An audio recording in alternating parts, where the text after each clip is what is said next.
My sister deliberately spilled red wine on the white dress my daughter was wearing at my daughter's 16th birthday party. She said it was an accident, but the security cameras in my house proved everything. That wasn't the end of it. She also cruelly gave my daughter a gift that made my daughter feel embarrassed. What Mom and Dad did next shocked all of us. Before I get into the details of this story, thanks for choosing to listen to my story today.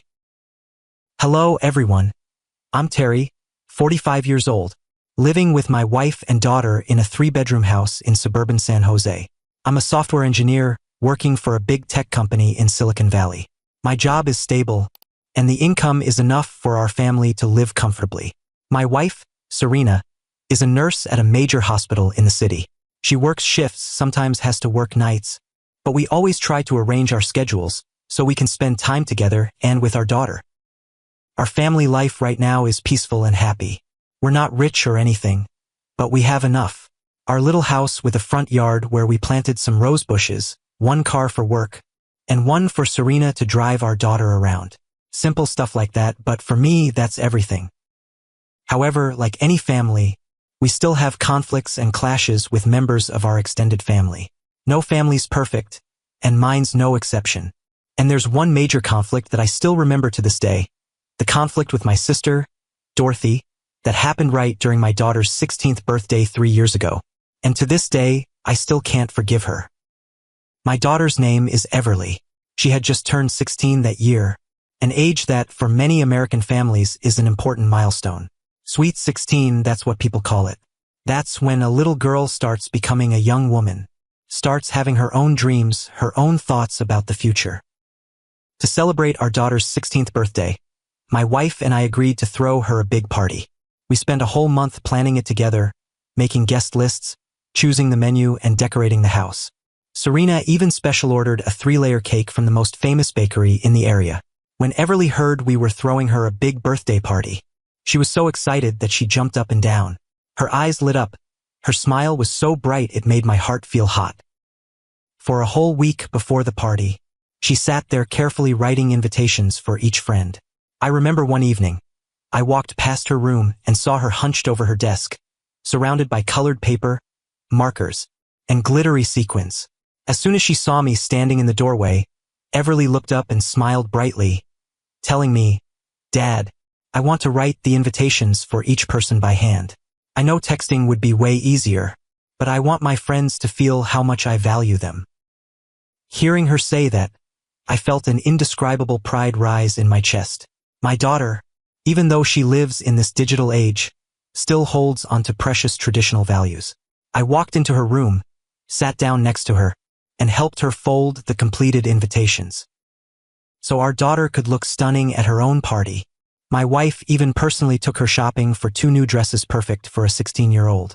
They spent the whole Saturday going from mall to mall.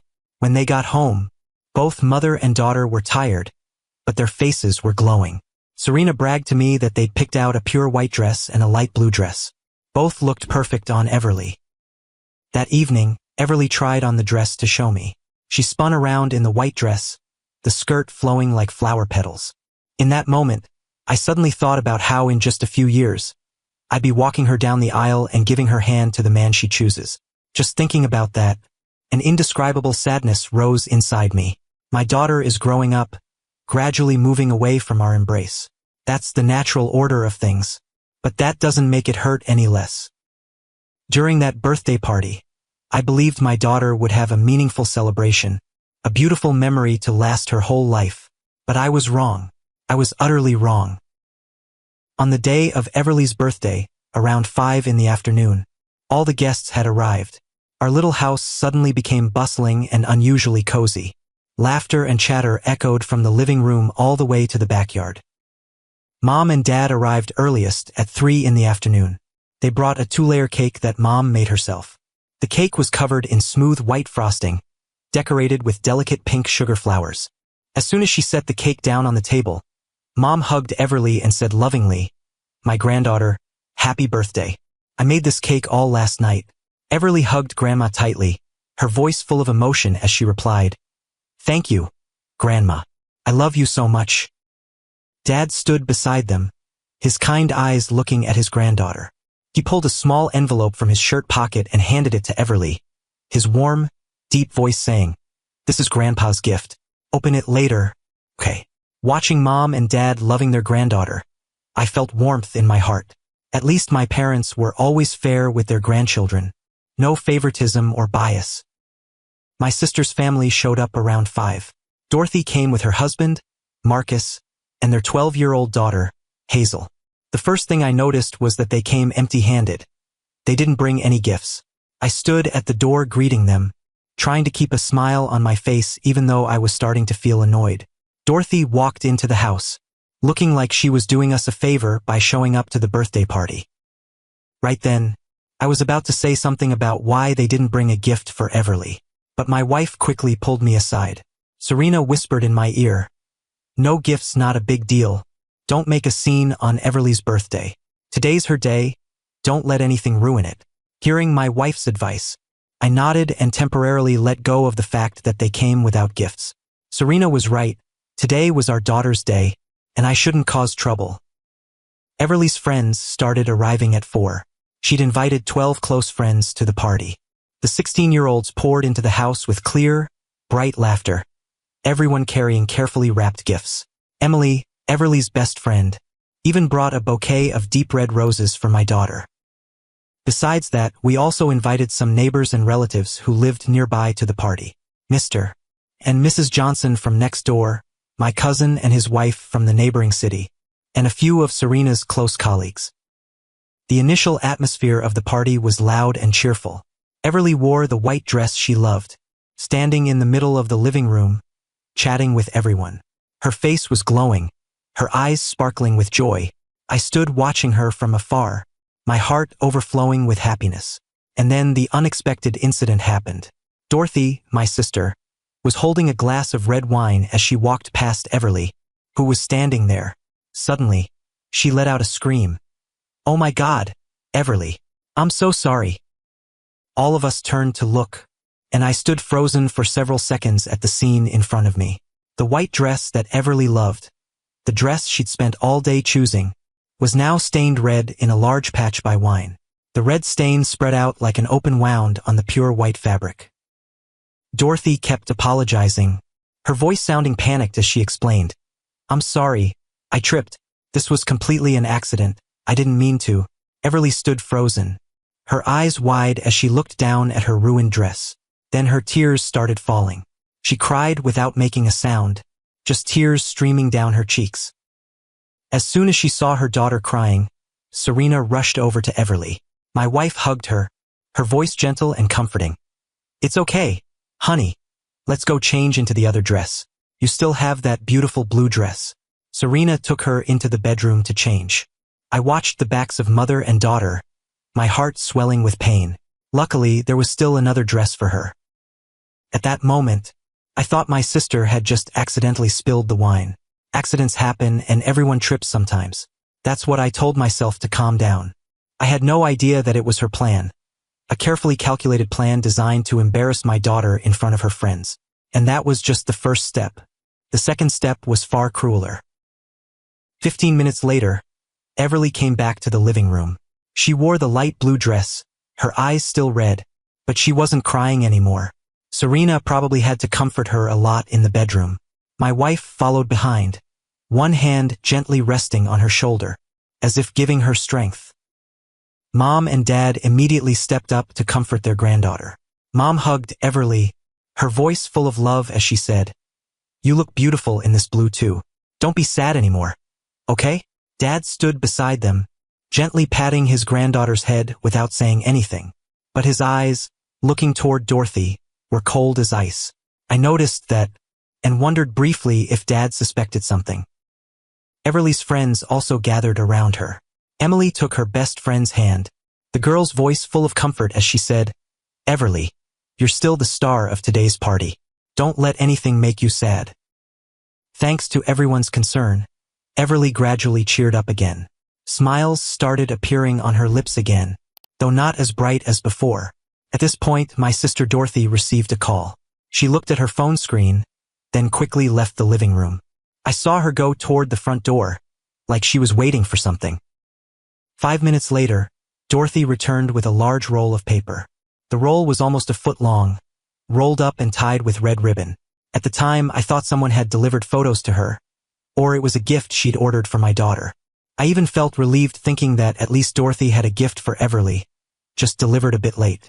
I had no idea that what she was holding would humiliate my daughter in the cruelest way possible. At 6 in the evening, the birthday party officially began its most crucial part. Everyone gathered around the beautifully set big table.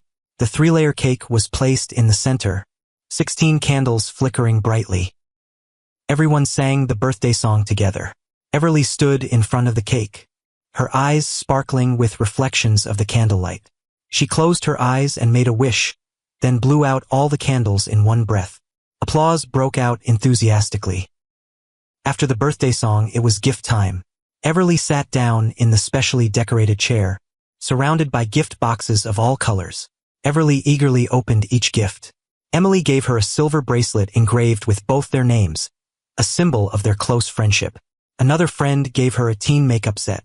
Grandma and Grandpa gave cash in an envelope, along with a handwritten card full of love. My cousin and his wife gave her a cute little purse. The Johnsons next door gave her a box of premium chocolates. Everly opened each gift with appreciation, read each card aloud, and thanked each giver. She was pleased in that moment. And then, while Everly was opening the last few gifts, Dorothy suddenly stepped forward. She held the roll of paper in her hand, wearing a smile I couldn't explain. She spoke loudly so everyone could hear. Everly, I also have a special gift for you. I think everyone here will love it. Without letting Everly open the gift herself, Dorothy quickly untied the ribbon and immediately unrolled the paper she was holding. What I saw next shocked me so much I couldn't react for several seconds.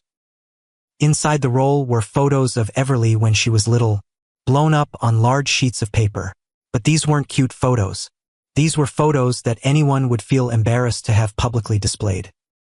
The first photo was Everly at age 2, sitting and wailing with a scrunched-up face, snot running down, looking absolutely miserable. The second was her at age 3, just woken up with hair messy as a bird's nest, eyes squinting, mouth open, yawning. The third was even worse, showing her at age 4 falling into a mud puddle, her clothes dirty, her face grimy. And the last one, the one that completely broke Everly, was her at age 5 crying because she was being punished, her face distorted from sobbing. Dorothy pointed to each photo while laughing mockingly and explaining, "This is our Everly right here. I wanted everyone to see what our little princess looked like when she was small. Isn't she adorable?" Her voice was full of mockery. She thought everyone would laugh along with her when those photos were revealed. She thought this was a fun joke. But nobody laughed. The room fell into terrifying silence. Everyone stood still, their faces clearly showing shock and anger. Dad clenched his fists.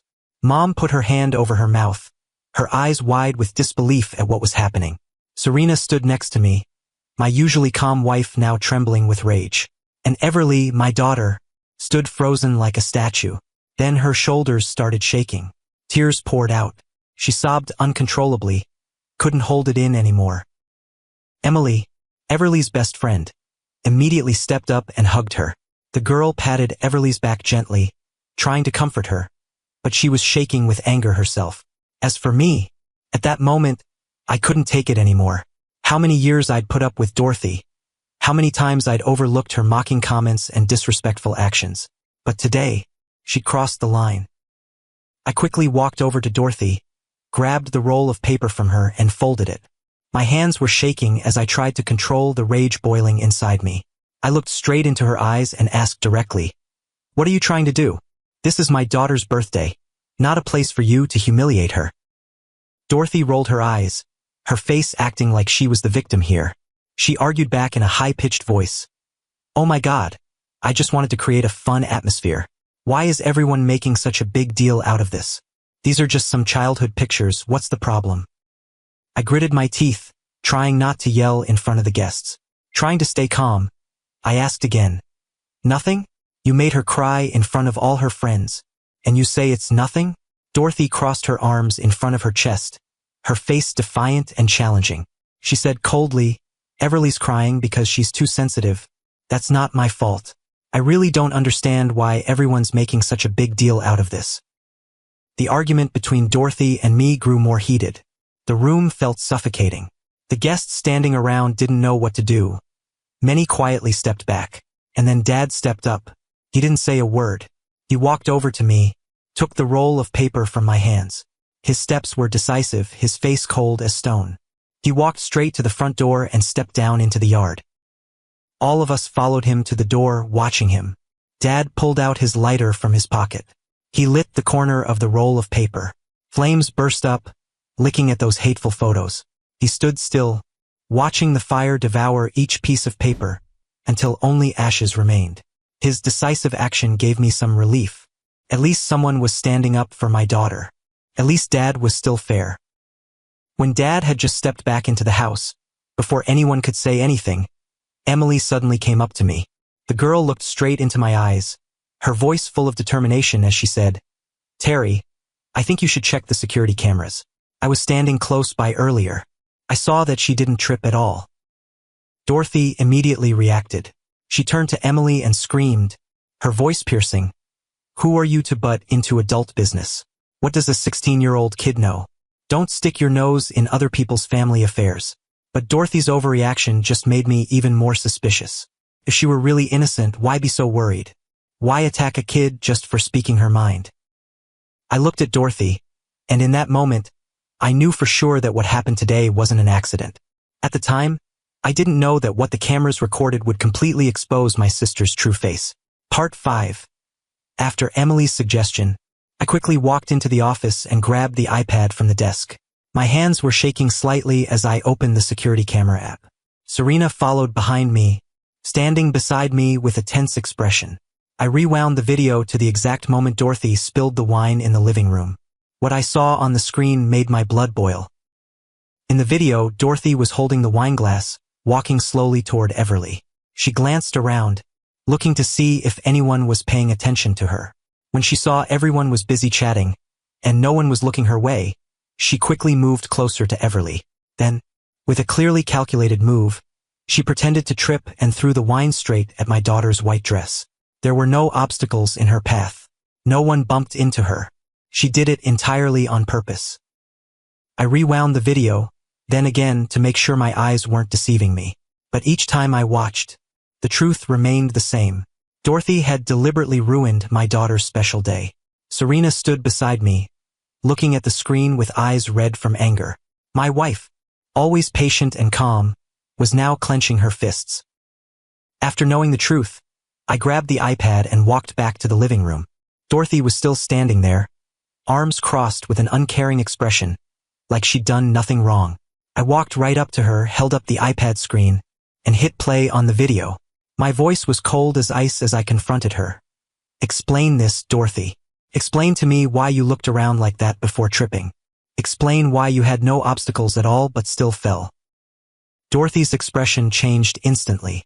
From confident and defiant, her face gradually turned pale. She opened her mouth to say something, but couldn't get any words out. At this point, Mom and Dad came closer. I turned the iPad screen toward them, so they could see with their own eyes what the camera had recorded. After watching the video, Mom put her hand over her mouth, her eyes wide with disbelief at what she was seeing. She exclaimed in a voice full of pain, "Dorothy, what are you doing? Why would you do this to Everly? Everly's your niece, too." Dad stood beside her, his face like stone. His jaw was clenched tight, the veins on his temples clearly visible. He didn't say a word, but his eyes, looking at Dorothy, were so cold I felt the temperature in the room drop several degrees. Some guests standing nearby also saw the video. Mr. Johnson, our neighbor, shook his head in disgust and whispered something to his wife. Mrs. Johnson sighed, her eyes full of disappointment, looking toward Dorothy. Emily and Everly's friends stood huddled in the corner of the room, tensely looking toward us. I saw Emily holding Everly's hand tightly, like she wanted to protect her best friend from any other harm. Dorothy looked around, seeing all eyes focused on her with judgment. But instead of admitting fault, she suddenly laughed mockingly and challenged me loudly. "So what? What are you going to do to me, Terry? Do you want to hit me? Go ahead. Hit me if you dare." The anger inside me erupted like a volcano. My hands clenched into fists. I stepped forward, ready to give her a lesson she'd never forget. But right then, Serena quickly stepped beside me. My wife put her hand on my arm, squeezing gently but firmly enough to stop me. She leaned close to my ear and whispered, "Calm down, Terry. There are plenty of ways to get revenge. No need to get physical with her in front of the kids." Hearing my wife's words, I took a deep breath, trying to suppress the rage boiling inside me. Serena was right. Everly and her friends were watching. I couldn't let them witness adults fighting. At this point, Mom stepped up, standing between Dorothy and me. She looked at me with determined eyes and said, "Terry, step back. Let me handle this." I reluctantly stepped back, standing next to Serena. My wife took my hand, squeezing gently to reassure me. Mom turned to Dorothy, her voice dropping with authority. "Dorothy, you owe Everly an apology. You did this on purpose, and you need to admit your mistake." Dorothy shook her head, her voice whining as she argued back. "I didn't do anything wrong. It was just an accident. Why is everyone blaming me?" Mom took a deep breath, trying to stay calm. She continued demanding, "Dorothy, the camera recorded everything. You can't deny it anymore. Everyone here has seen it. Be an adult and apologize to your niece." Dorothy stubbornly refused. She raised her voice argumentatively, her face full of indignation. "Apologize? Why should I apologize? Mom always favors Terry's family. It's always Terry, Terry, and Terry. I'm your daughter too, but you've never treated me fairly." Hearing this, I couldn't help but laugh mockingly. Favoritism? Dorothy, saying Mom favors me? This was the biggest joke I'd ever heard. Mom stood silent for a moment. Then she began speaking, her voice calm but full of bitterness. "You say I favor Terry? Fine, let me remind you of a few things." After that statement, she took a breath and continued. "Who got money from me to buy a house? You, Dorothy. Who got their college tuition paid by us? You. Terry had to take out loans for school and pay them back for 10 years. Who got a car from us when they graduated? You. Terry had to buy a used car with money from part-time jobs." Each of Mom's words was like a knife cutting through Dorothy's lies. She stood there, her face getting redder, unable to argue back anymore. Mom wasn't finished. She continued exposing the truth. She said with a steel voice, "Every time you had trouble, we helped. But Terry has never asked us for a single dollar since graduating. And you dare stand here saying I favor Terry?" Dorothy couldn't argue back anymore. She hung her head and took it. Dad finally spoke up. He said to my sister, "Dorothy, I'm disappointed in you. Not because you spilled wine or because of those photos, but because you don't dare to admit your mistakes. You're almost 45 years old, but you still act like a spoiled child." Dorothy stood silent. This was probably the first time in her life she'd been scolded like this by our parents in front of strangers. Marcus, her husband, stood behind, his face so embarrassed he wanted to disappear into the ground. He hung his head, not daring to look at anyone. And Hazel, Dorothy's daughter, hung her head down, her shoulders shaking slightly. The girl was crying, but trying not to let anyone see. Finally, Marcus stepped up beside his wife and gently pulled her hand. His voice was quiet but firm. "Dorothy, let's go. Enough." Hazel also quickly stepped up, grabbed her mother's hand, and pulled her away. The girl didn't say anything, but her eyes, looking at her mother, were full of disappointment and shame. Dorothy was being pulled away, but her mouth kept muttering complaints. She walked out the door without a single apology, without a single look of remorse. Even after causing so much hurt, she still thought she was the victim. When the door closed behind them, the room felt released from a heavy atmosphere. I breathed a sigh of relief, but the anger remained in my heart. Serena's whisper still echoed in my ears. There are plenty of ways to get revenge. The party continued after that. Everyone tried to create a cheerful atmosphere again for Everly. Emily pulled her best friend to the middle of the living room, played an upbeat song, and started dancing. The other friends joined in, gathering around Everly, telling jokes and trying to cheer her up. Mom and Dad sat in the corner of the room, both looking tired and sad. Mom occasionally raised her hand to wipe her eyes. I knew she was crying, not from anger, but from disappointment in her own daughter. Gradually, Smiles returned to my daughter's face. Everly began dancing to the music with her friends. Clear laughter ringing through the room. But I knew the wound in her heart wouldn't heal easily. She might laugh today, but what happened would stay with her for a long time. And in my heart, the decision for revenge had begun to form. That night, after all the guests had gone home and Everly was asleep, I lay in bed but couldn't fall asleep at all. Serena lay beside me, her steady breathing showing my wife had dozed off from exhaustion after a long day full of drama. But I was different. My mind kept spinning with the day's images. I thought about Everly's tear-streaked face when the white dress got stained red. I thought about her trembling shoulders when those embarrassing photos were shown to her friends. I thought about Dorothy's shamelessness when she refused to admit fault, even turning around to blame others. The anger inside me hadn't subsided at all. It smoldered like hot coals, just waiting for a chance to flare up. And then, in that quiet night, a decision formed in my mind. I wouldn't let this slide. I'd let everyone know Dorothy's true face. She wanted to embarrass my daughter in front of her friends, so I'd embarrass her in front of everyone she knows. I gently sat up and grabbed my phone from the nightstand. I opened the security camera app and downloaded the video of Dorothy deliberately throwing wine on my daughter's dress. I sat there for an hour, editing the video and writing the post. I told the entire story, from Dorothy arriving empty-handed, to the wine incident being proven intentional, to the humiliating gift she gave my daughter on her birthday. When the clock struck 2 in the morning, I hit post. I put my phone down, lay back down. A strange feeling filled my heart. Relief at doing what I wanted and nervousness, not knowing what would happen next. The next morning, my phone ringing woke me up. I opened my eyes and looked at the clock. Only 6 in the morning. I picked up the phone, looked at the screen. Dorothy's name appeared. I hesitated for a second, then pressed the answer button. Immediately, Dorothy's voice screamed into the phone. "Terry, are you crazy? Why did you post that video online? Do you know how many people have called me? Are you trying to ruin my life?" I held the phone away from my ear a bit, waiting for her to finish yelling. When she paused to catch her breath, I calmly replied, "I posted that video because you deserve it. You hurt my daughter. Did you think I'd stay quiet?" Dorothy kept screaming, her voice full of rage. "That's just family business. You have no right to expose it online. You need to take it down immediately." Dorothy still refused to admit fault. She continued blaming and accusing me of being her enemy since childhood. She said I always looked for ways to hurt her. I didn't want to hear anymore, so I hung up and blocked her number. After that call, I opened the social media app to check my post.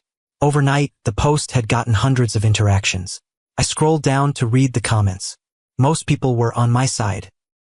One person wrote, "I can't believe an aunt could oppress her niece. She deserved to be exposed.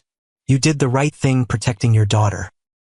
Another commented, "Your actions were completely justified. Someone like Dorothy needs to know the consequences of bullying children. Did she think she could hurt a 16-year-old and no one would know?" Someone shared, "I also have toxic relatives in my family, so I understand how you feel. Sometimes the people who hurt us most are our own blood. You were brave to stand up for your daughter." Another comment wrote, "The girl's only 16. She should have had a happy birthday. Dorothy clearly has psychological issues. Who gets jealous of their own niece?" But there were also some opposing views. One person wrote, "I understand you're angry, but was posting family business online really necessary? This is private. Should be handled internally." Another added, "Did you think about Hazel? She has to deal with the consequences too. Her mom's being humiliated online. How will her friends look at her?" I read each comment thinking about what people said. Maybe they were right about some points. But when I thought about Everly's tear-streaked face, about Dorothy's arrogance refusing to admit fault, I didn't regret my decision. But it didn't stop there. At 10 in the morning, my phone buzzed with a new message. Mom sent a link with a brief note. "Look at this." I clicked the link, and what appeared on the screen shocked me. Mom had dug up old photos of Dorothy from when she was little to pictures during her rebellious teenage years. Photos that Dorothy definitely never wanted anyone to see. There was a photo of Dorothy at 7, wailing because she wasn't allowed to buy a toy. There was one of her at 12, with a disaster haircut she'd given herself. There was one at 16, during her rebellious phase, with acne covering her face and weird clothes. And many more photos, each one a moment Dorothy wanted to hide. Mom had even tagged Dorothy's name on those photos, so her friends could see them. I looked at those photos not knowing how to feel. Part of me felt satisfied that Dorothy was tasting the same bitterness she'd served Everly. But another part felt like things were going too far. I only learned later what happened that afternoon. Dorothy had shown up at Mom and Dad's house. She banged loudly on the door, screaming to see them. When Mom and Dad opened the door, Dorothy stormed into the house and started cursing at them. She called Mom the worst names. She blamed Mom and Dad for not protecting her, but instead siding with me.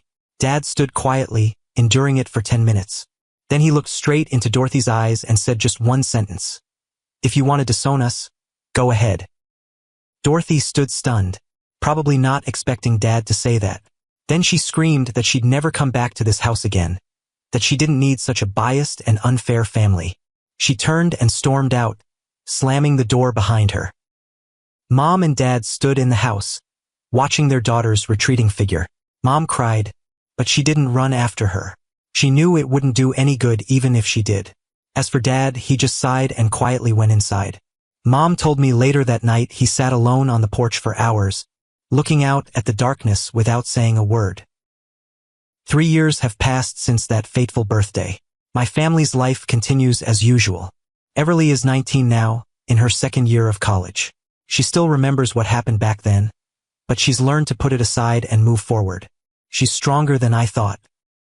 Serena still works as a nurse at the hospital. My wife got promoted to head nurse.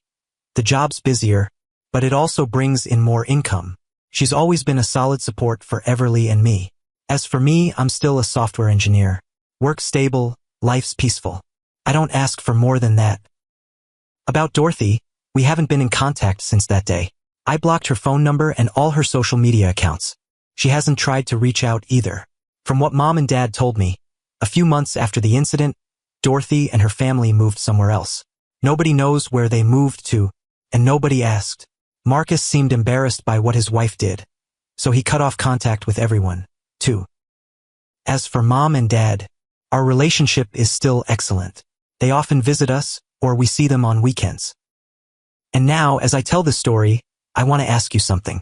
If you were in my position, would you have done what I did? Would you have posted that video on social media to let everyone know the truth? Or would you have chosen to stay quiet and let everything pass? I really want to hear your opinions. Please feel free to leave your thoughts in the comments below this story. And before ending today's story, I want to give you 5 pieces of advice. First, always protect your children. Never let anyone hurt your child without facing consequences. Second, don't be afraid to cut toxic relationships, even if they're family members. Third, home security cameras are a worthwhile investment. If you haven't installed a security camera system in your home yet, please feel free to consider it. You never know when you'll need it. Fourth, think carefully before posting anything on social media. Once you post something online, you can't control it anymore. It'll spread in its own way. Fifth, cherish the people who genuinely love you. Thanks for listening to my story. If this story touched your emotions, don't forget to subscribe to our channel to support us and hit the notification bell so you don't miss our latest stories. I look forward to seeing you in the following stories.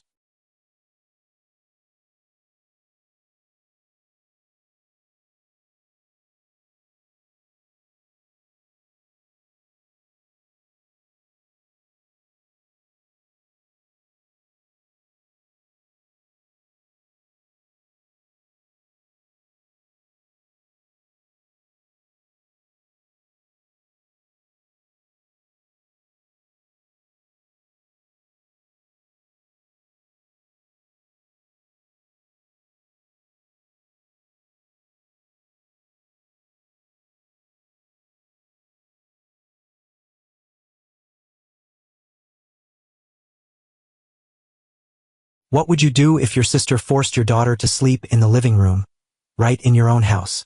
You didn't hear that wrong. That's precisely what my sister did to my 8-year-old daughter while I was away for work. And it gets worse. She forced my daughter to lie and threatened to dump her in a homeless area. And my parents? They covered up my sister's terrible behavior. Before I get into the details of the story, thanks for choosing my story today. Hope you have a really joyful day. Give me a like if you want to wish me good things too. Hello everyone, I'm Arthur, and I live in Chicago. The story I'm telling today happened 2 years ago, in December 2023, just a few days before Christmas. And to this day, I still can't forget that nightmare. That night, around 3 a.m., I got back to my 3-bedroom house in the Chicago suburbs. At the time, I was still working as a long-haul truck driver for a shipping company. My trips usually lasted 5 to 15 days, delivering cargo across different states in America. According to the schedule, I wasn't supposed to be back for another day. But since work went smoothly, I finished earlier than expected. I decided to drive through the night to get home a day early. After that long trip of nearly 10 days, I was really excited to see my daughter again. My daughter's name is Aubrey. That year, she was only 8 years old. Aubrey is everything I have in this world. The only reason I can keep going after my wife passed away. During the whole drive from the company back home, I'd been imagining the first thing I'd do when I got there would be to walk into Aubrey's room, watch her sleep, and kiss her cheek. But that was just my imagination. I had no idea that in just a few minutes, I'd witness the cruelty of my own family members. After getting home, I parked outside the gate. It was only 3 a.m., and I was worried that pulling into the driveway would wake up the whole family, so I parked outside. Gently unlocking the door, I snuck into the house like a thief. Every step was placed carefully, avoiding the spots on the wooden floor that I knew would creak after years of living in my own house. Right when I walked through the living room, I noticed something unusual. Under the dim light from the street lamp shining through the window, I saw someone curled up on the sofa in my living room. At that moment, I was a bit surprised. A bunch of questions popped into my head. Who's sleeping on the sofa right now? Did Mom and Dad invite guests over without telling me? Or did Dad and Mom fight, so Mom kicked Dad out to the couch like before? To answer my questions, I gently walked over to the sofa, and what I saw left me speechless. Under the dim streetlight, I immediately recognized that the person sleeping on the sofa was Aubrey, my 8-year-old daughter. Her tiny body was curled up like an abandoned kitten, her arms hugging the pillow tight as if trying to find some warmth in the freezing winter night. Without hesitation, I quickly walked to the light switch to turn on the lights, and when the light flooded the room, my heart felt like someone was squeezing it. My daughter was lying on the sofa with just a thin blanket covering her, her whole body shivering in the December cold. Her lips were pale, and even in her sleep, her face still showed fear and loneliness. Seeing my daughter, I rushed over, picked her up, and gently called out, "Aubrey, Aubrey, I'm home." Aubrey suddenly woke up. Her eyes opened, still sleepy and confused. But as soon as she recognized me, those eyes filled with tears. She hugged my neck tight and whispered with a choked voice, "Dad, Dad, you're home. Dad, I missed you." Her words made my heart ache. Her tiny body was shaking in my arms, and I knew she had endured something terrible while I was away. I wondered why my daughter had to sleep on the sofa. What had happened in this house when I wasn't here? After holding her for nearly a minute, I gently put her down on the sofa and whispered, "Wait here for me for just a second, okay?" Aubrey nodded slightly, tears still rolling down her cheeks. Her eyes looked at me pleadingly, as if she was afraid I would disappear if she looked away for even a second. In that moment, I knew for sure that someone in this family had made my daughter sleep on the sofa, and I needed to get to the bottom of everything right now, right tonight, no matter what time it was. After coming home and finding my daughter sleeping on the sofa, even though it was only 3 a.m., I didn't hesitate to knock on each room's door. The first room was my parents' room. I knocked hard, the sound echoing through the silent night, and almost shouted, "Mom, Dad, get up. Come out here now." About a minute later, the door opened. Dad appeared with his face scrunched up from being woken up in the middle of the night. His voice was sleepy and annoyed when he asked me, "What's going on that you're making all this noise? It's only 3 a.m. I didn't bother answering that question. I looked straight into his eyes and said loudly, "Come to the living room now. I need to get something straight." Dad looked at me with a mix of surprise and irritation. He turned back into the room, put on a jacket, and then came out to the living room with Mom. My mom seemed more worried. She glanced at me, then looked over at Aubrey sitting curled up on the sofa, but didn't say anything. After Mom and Dad came out, Barbara's room door opened too. Barbara is my sister. She's currently a single mom, caring for her 9-year-old daughter, Alice. She's been staying at my house for over a year now, after her divorce, when she had nowhere else to go. As soon as she saw me, Barbara immediately spoke up with an annoyed voice. Alice is sleeping in the next room. Keep your voice down. Hearing her say that, I gritted my teeth and asked back, why is Alice sleeping in Aubrey's room? Barbara didn't answer right away. Her eyes showed a flash of confusion, then quickly regained composure. She directed her gaze toward the sofa where Aubrey was sitting, then said to me in a gentle voice, sit down. We can talk about whatever this is calmly. Don't make noise. You'll wake the neighbors. Trying to contain the anger boiling inside me, I listened to her and sat down in the chair across from them. I needed to stay calm to find out the truth, even though it wasn't easy when my heart was pounding like it was about to explode. After sitting down on the sofa, facing my parents and my sister, I looked at each of them one by one. Dad sat with his arms crossed, looking annoyed. Mom sat next to him, avoiding eye contact. And Barbara stood, leaning against the wall, arms crossed over her chest, in a defensive posture. I took a deep breath and then asked coldly through gritted teeth, someone explain this. Why is Alice sleeping in Aubrey's room? Why is my daughter lying on the sofa? Silence filled the room for a few seconds. Mom and Dad exchanged glances, as if trying to find a way to answer without making me angrier. Finally, Barbara spoke up with a tired and somewhat annoyed voice. Alice is sick. She needs her own room to rest, just for a few days. Hearing Barbara say that, I immediately asked back, so why didn't you give Alice your room and sleep on the sofa yourself? Right away, Barbara shrugged and replied, oh, I wanted to, but Aubrey said she'd give up her room for Alice. She said she preferred sleeping on the sofa. This was her decision. I didn't force her. Barbara's words made me somewhat suspicious, because number 8-year-old would voluntarily leave their warm room to lie curled up on a sofa in the freezing winter. That was the most ridiculous thing I'd ever heard. At this point, I turned to look at my daughter. Aubrey was sitting hunched up in the corner of the sofa. I gently asked her, Aubrey, is what Aunt Barbara said true, sweetheart? Aubrey hesitated for a few seconds. My daughter looked over at my parents, then looked at Barbara. And then, in just that brief moment, I saw Barbara glaring at Aubrey with a threatening look. That was a look an adult should never give a child. It was a look of threat, of control. My daughter, when faced with that look, suddenly became scared. Her whole body started shaking, her lips moved, but no words came out. Finally, she stammered, yes, Aunt Barbara is right. I prefer sleeping on the sofa, so I gave my room to Alice. The moment those words left her mouth, I knew she was lying. No, I should say she was being forced to lie. It was clear she was scared of something, scared of someone in this room. And I, in my own house, was determined to get to the bottom of everything. After seeing my daughter's fearful attitude, I knew what I had to do.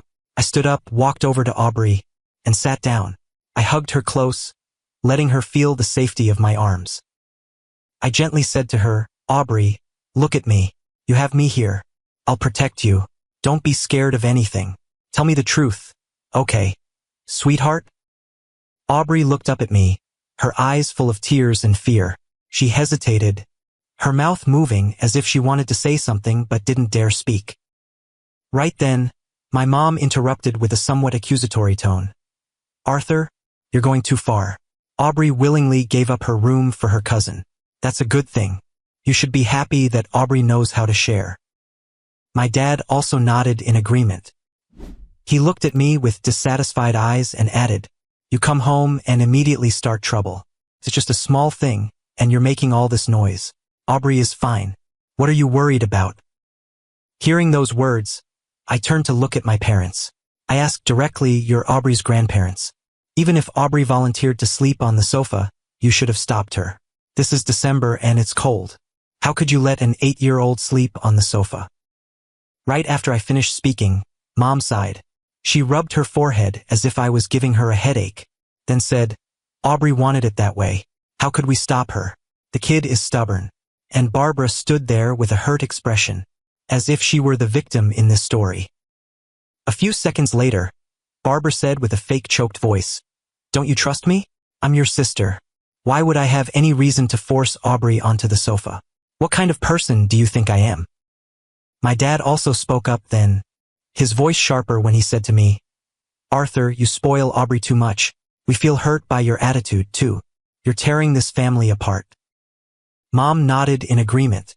She looked at me with disappointed eyes and added, "That's right. You come home. Don't even ask how we are and start trouble. We raised you for you to treat us like this now?"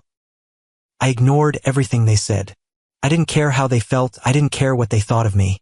The only thing I cared about right now was my daughter, the truth about what had happened in this house when I wasn't here. Their unusual attitude made me even more suspicious. Despite my parents' interference and Barbara's trying to act pitiful, I continued focusing on my daughter. I hugged Aubrey tighter, one hand gently stroking her hair. I gently said to her, "Aubrey, do you remember? I always taught you to be honest. No matter what happens, no matter how difficult it gets, you have to tell the truth. That's the most important thing. Do you remember?" Hearing me say that, Aubrey nodded slightly, but her eyes were still full of fear.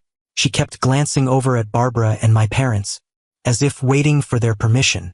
In that moment, I understood that they had mentally controlled my daughter. She was so scared she didn't dare tell the truth, even with me right beside her, and that made the anger in me flare up more fiercely than ever before. At this point, I hugged her tighter, pulled her into my arms, and whispered in her ear, my voice choking up, "Aubrey, if you don't tell the truth, your mom in heaven will be despondent. You know, Mom always wanted you to be an honest child, right?" At the mention of Mom, Aubrey suddenly burst into tears. Tears rolled down her cheeks, and her whole body shook. She pressed her lips tight, trying to hold back her sobs, but couldn't. She kept saying through her tears, "I don't want Mom to be sad. I don't want Mom to cry, Dad." My heart felt like it was breaking into pieces when I heard her say those words. I held her tight in my arms, letting her cry out all the fear and hurt she had to endure. After she stopped crying, I whispered in her ear, "Then tell me the truth. I promise I'll protect you. No one can hurt you when I'm here." Aubrey nodded then. She took a deep breath, trying to regain her composure. Then she looked up at me and answered in a small but determined voice, "Yes, I'll tell you the truth." Right as Aubrey finished speaking, Barbara suddenly became agitated. She stepped forward, looked straight into Aubrey's eyes with a threatening look, and almost shouted, "What other truth is there? You already offered to give up your room for Alice. Remember, Aubrey?" Barbara's voice made Aubrey shrink back into my arms. I felt my daughter's fear, and that made me unable to control myself anymore. I turned to look at Barbara. I said to her through gritted teeth, "Shut up, let my daughter speak." Seeing the anger on my face, Barbara went pale, her eyes showing a flash of fear. My parents also wanted to defend Barbara. I saw Dad open his mouth to say something, but when he caught my look, he closed his mouth again. Finally, all three of them had to stay silent. And what Aubrey told me next helped me see the true face of the people in my family. The people I had trusted to take care of my daughter every time I had to go away for work. In my arms, Aubrey started telling me everything. She told me that Barbara had demanded that she give up her room for Alice. Not asked, not requested, but insisted, ordered. She said that when she refused, Barbara threatened her. Barbara said if she dared tell me the truth, Barbara would take her to the homeless area in the Chicago suburbs and dump her there. Barbara said I would never find her, and she'd have to live on the cold streets forever. When Aubrey got to this part, her voice broke. She sobbed in my arms and said, "I was so scared, Dad. I didn't want to be thrown out on the street. I didn't want to be away from you." Hearing her say that, I felt my heart shatter. I wondered how Barbara could say things like that to an 8-year-old. How could she be cruel enough to threaten her own niece with such horrifying images? Right then, Barbara interrupted, her voice shrill as she said to me, "Aubrey is lying. You believe an 8-year-old over your own sister? I never said things like that. Aubrey is making things up to get you to spoil her." My mom also spoke up to back her up, her voice somewhat harsh as she said to me, "That's right. Kids have big imaginations. Don't believe everything Aubrey says." Dad stayed silent, but his eyes looked at Aubrey with dissatisfaction, as if my daughter were a troublemaker. After what they said, I looked at them, trying to contain the anger boiling inside me. I said in a voice cold as ice, "I forbid you people from interrupting. Let my daughter finish." Then I turned to Aubrey, gently stroked her hair, and encouraged her. "Keep going. I'm listening." Aubrey nodded and continued. She said that Grandma and Grandpa knew Barbara had kicked her out to the sofa, but no one stood up for her. Grandma and Grandpa just said she should listen to her aunt, because Alice was sick and needed her own room more. Finally, Aubrey looked up at me. She pulled me closer, put her mouth to my ear, and whispered, "Dad, Aunt Barbara has a boyfriend. He sleeps in her room every night. I saw him."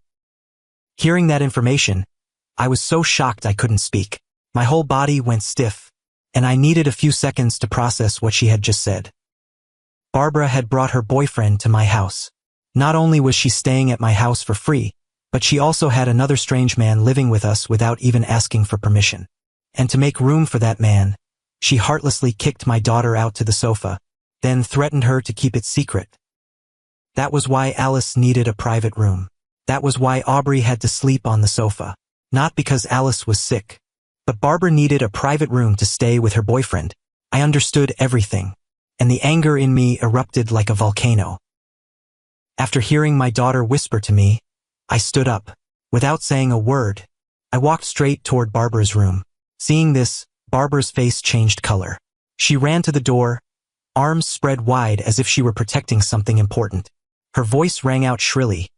"What are you doing? This is my private room. You can't just barge in. This is a woman's room." I stopped right in front of her. I didn't say anything. I just put out one hand and pushed Barbara to the side. She couldn't react in time and fell flat on the floor. I heard her scream, listened to my mom yell, but I didn't care. I opened the door and rushed into the room. The room was pitch dark. I turned on the light, and the room flooded with light. At first glance, there was no one in the room except for the messy bed. But I knew someone was hiding in here. I opened the closet door. No one there. I looked around the room, then my eyes stopped at under the bed. I bent down, and just as I suspected, there was a man curled up under there, eyes filled with panic, looking at me. Immediately, I shouted, "Get out of here, right now. If not, don't blame me." The strange man hesitated for a few seconds. Then he slowly crawled out from under the bed. He was about 35 years old, with messy hair and a full beard. He stood up, avoiding eye contact with me. I didn't hit him, even though I really wanted to. I knew doing that would only cause more trouble for myself. I just looked at him with contempt and said, "Go to the living room, right now." The man hung his head and walked out. I followed behind him. When we got to the living room, my parents and Barbara were silent. No one said a word. At this point, Barbara was crying. She ran over to the man and grabbed his hand. She looked at me with pleading eyes and said, "I'm sorry. I'll explain everything. Please don't do anything to him. He's my boyfriend." I looked at her, then at my parents, then at the strange man standing in my living room. I didn't say anything. I just took out my phone and dialed 911. The moment Barbara saw me holding the phone, she screamed, "What are you doing? Don't call the police." My mom also panicked and ran over to me. She grabbed my arm and begged, "Arthur, calm down. Don't call the police. We can handle this within the family." Dad just stood there, his face pale as a sheet. He said with a shaky voice, "Arthur, think carefully. If you call the police, this whole family will lose face." But I didn't change my decision because of those pleas. I had made my decision, and I was going to see it through. Right when someone picked up on the other end, I reported to them that a stranger had broken into my house. I provided the address and necessary information. The dispatcher said police would arrive within 15 minutes. I hung up and looked at the people in the living room. Barbara was crying in the man's arms. My mom stood there looking worried. Dad collapsed into a chair, his head hanging down. And Aubrey, my daughter, was standing in the corner of the room, her eyes looking at me with both fear and relief. I walked over to her, hugged her close, and whispered, "I'll protect you. Everything will be okay." Sitting in the living room, holding my daughter and waiting for the police to arrive, Memories of all the help I'd given my family came flooding back like a tidal wave. My wife died in 2020, after a long battle with illness. At that time, Aubrey was only 5 years old.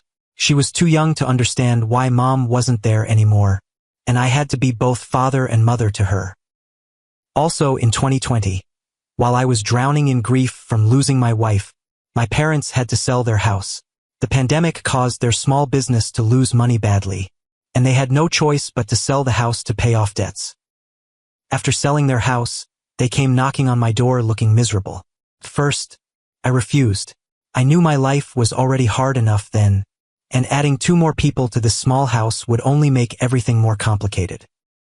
But my parents convinced me. Mom said if they lived together, she would help me take care of Aubrey. She told a motherless child that they needed the warmth of family. She promised to cook, clean, and take care of my daughter whenever I had to go away for work. Thinking about my daughter, about those long trips I couldn't give up because they were my only source of income, I agreed. I opened the doors of my house to welcome them in.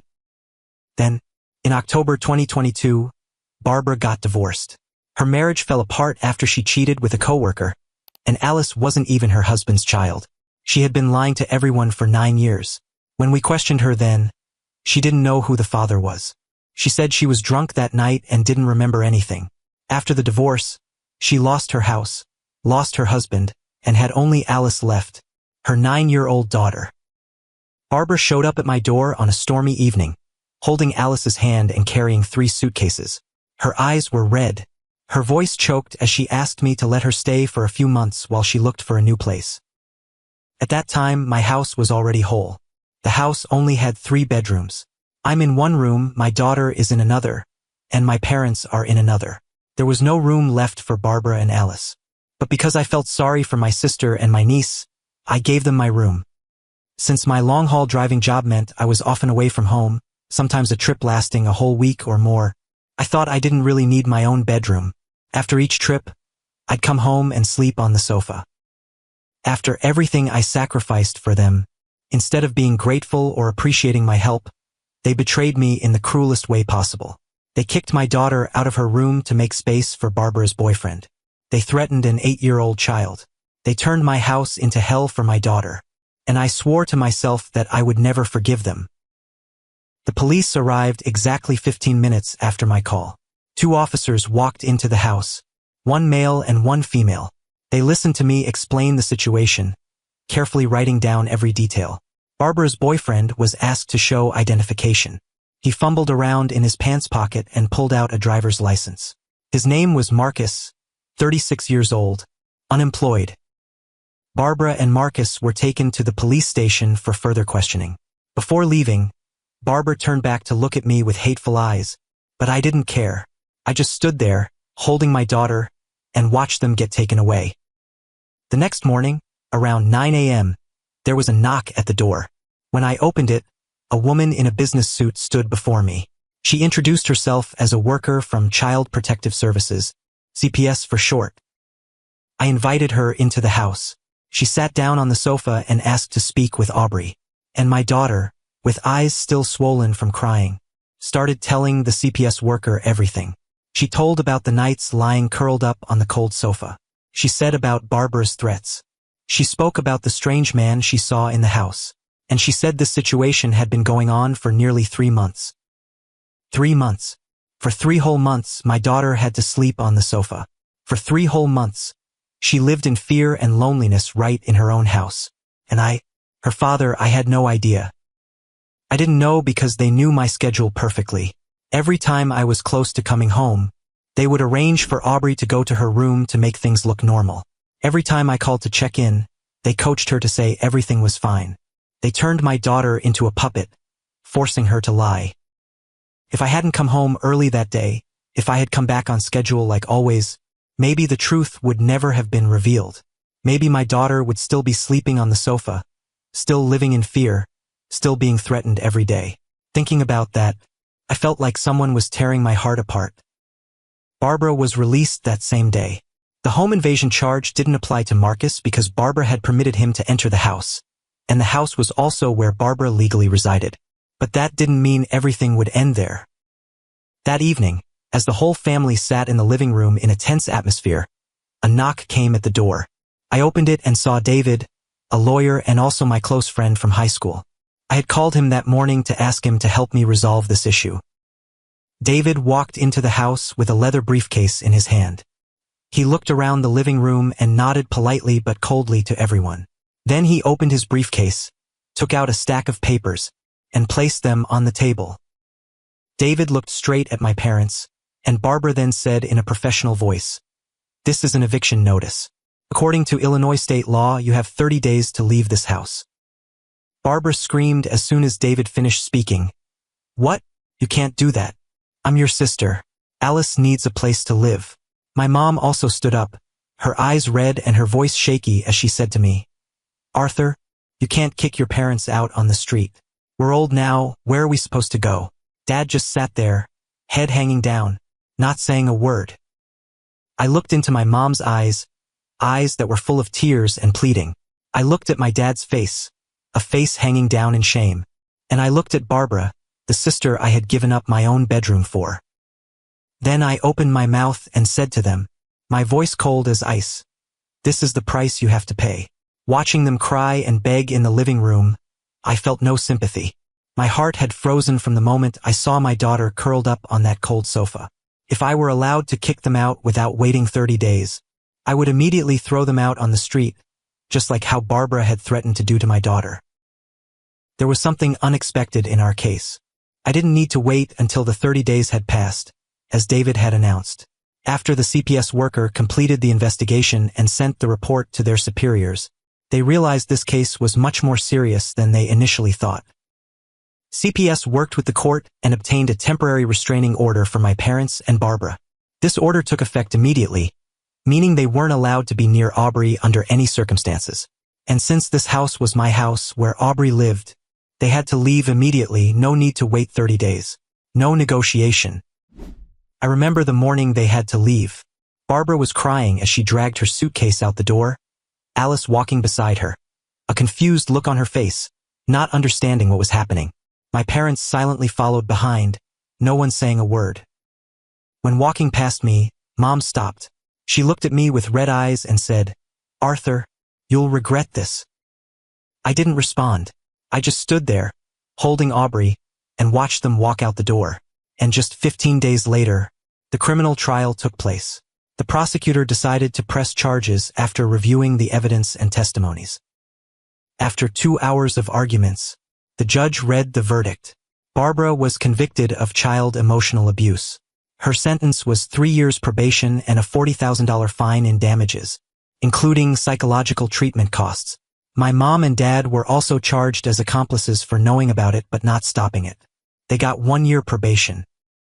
Additionally, a restraining order was issued, preventing contact with Aubrey until she turned 18. That meant they weren't allowed to meet my daughter or contact her for the next 10 years. I wasn't satisfied with that sentence. I wanted them to go to prison to pay a higher price for what they did to my daughter. But lawyer David explained that, under current law, Barbara's actions weren't enough to warrant jail time. What the court did was already the maximum penalty possible in this case. Leaving the courtroom that day, I walked past them without looking back. I heard Mom crying, heard Dad calling out, but I didn't stop. I just held Aubrey's hand tight and walked out of the courthouse. In that moment, I knew a new chapter had begun, a chapter without them in it. 2 years have passed since that day. Our lives have changed a lot. I quit my long-haul driving job to find work closer to home. Less income, but I get to be with my daughter every day. I can take her to school, pick her up after school, and cook dinner for her every night. Those are things I missed for so many years, and now I don't want to miss any more moments. Aubrey is 10 years old now. She's overcome the psychological trauma from that day, though sometimes she still has nightmares about those nights lying on the cold sofa. She's seeing a psychologist regularly, and the doctor says she's making significant progress. She started trusting people again, and that makes me happier than anything in the world. As for my parents and sister, they've had to pay the price for what they did. My mom and dad are currently living in a homeless shelter. After being kicked out of my house, they couldn't find anywhere else to live. And Barbara, She and Alice are living in a cheap rental apartment in a notorious area of the city, where crime and violence happen regularly. The $40,000 fine left her financially devastated. She has to work 2 part-time jobs to raise her child and gradually pay off the fine. Over the past 2 years, I've still been pulled back to the past. Some relatives have criticized me for kicking my elderly parents out on the street.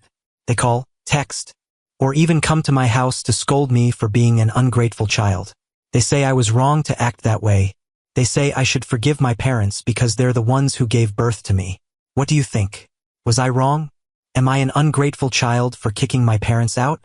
Please feel free to leave your thoughts in the comments below this story. Through this story, I have 5 pieces of advice for you, especially parents who have to travel frequently for work. First, could you install security cameras in your house? If I had cameras, I would have known the truth much sooner. Second, teach your children to tell the truth. Please let them know that no matter what happens, they can come to you without any punishment. Third, pay attention to the smallest changes in your child. If they suddenly become quieter, more fearful, or change their attitude during phone calls, find out why. Fourth, don't hesitate to cut family ties to protect your child. If your relatives are hurting your child, be bold enough to make decisions no matter how painful those decisions are. And finally, find a job that lets you be closer to your child. Lower income is fine. Nothing is more important than being next to your child every day, to protect them, to love them, and to never have to regret missing the most precious years of their life. That's the end of my story. Thanks for taking the time to follow this story. If my story touched your emotions, don't forget to subscribe to the channel to support me in upcoming stories. Goodbye and see you again.